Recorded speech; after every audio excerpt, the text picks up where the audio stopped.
भावांनो आणि बहिणींनो, आम्ही सर्वजण जीवनामध्ये काहीतरी चूक केली आहे. आपण खोटे बोललो असेल, आपण चोरी केली असेल, आपण परमेश्वराला दुर्लक्ष केलं असेल आणि काही वेळा आपण विचार करतो की मी फार पाप केलं आहे, कदाचित परमेश्वर आता माझ्यावर प्रेम करणार नाही. परंतु ऐका, हे शैतानाचे खोटे आहे.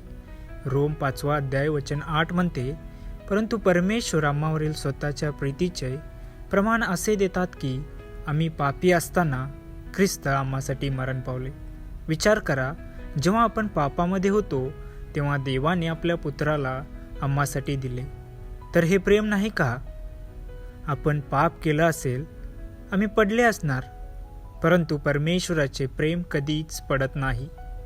तो आज देखील आपली वाट पाहत आहे.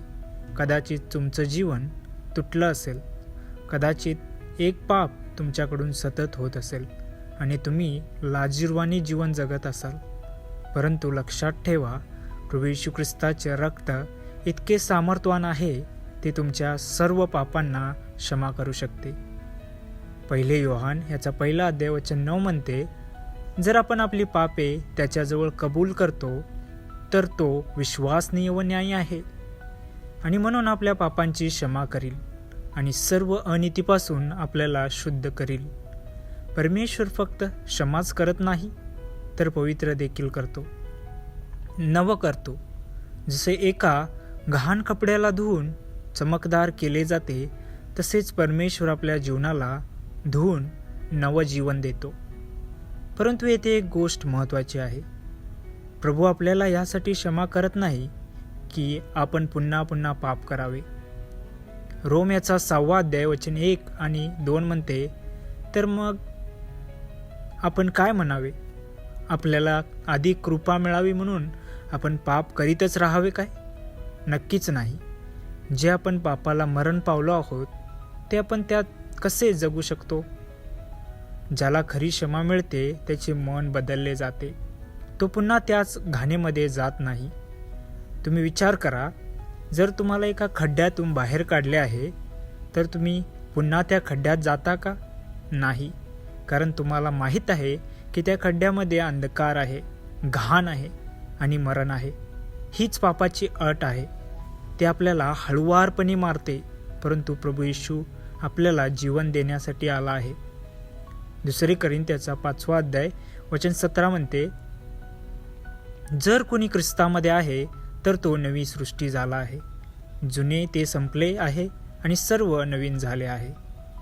एक खरा ख्रिस्ती फक्त क्षमा मिळून थांबत नाही, तर पावित्र्यामध्ये चालण्यास तयार होतो.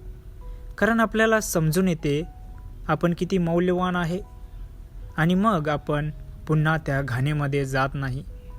मला माहीत आहे की आम्ही सर्वजण संघर्ष करतो, मी सुद्धा करतो, परंतु जेव्हा आपण पडतो तेव्हा परमेश्वर आपल्याला उचलण्यास तयार असतो. परंतु आपण त्या प्रेमाचा गैरफायदा घेऊ नये. आज फक्त प्रभू तुम्हाला एवढंच सांगत नाही आहे की मी तुम्हाला क्षमा करतो. तो म्हणत आहे की मी तुला नवं करणार आहे.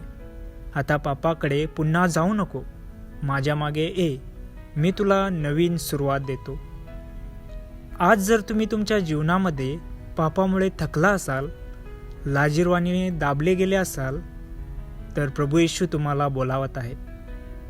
तो मत्तई 11:28 मध्ये म्हणतो, जे तुम्ही थकलेले आणि भाराक्रांत आहात ते तुम्ही सर्वजण माझ्याकडे या, मी तुम्हाला विश्रांती देईन.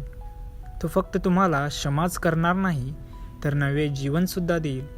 आजच परत या, पश्चाताप करा, त्याच्या प्रेमाला स्वीकार करा आणि एका नव्या जीवनाकडे पाऊल टाका.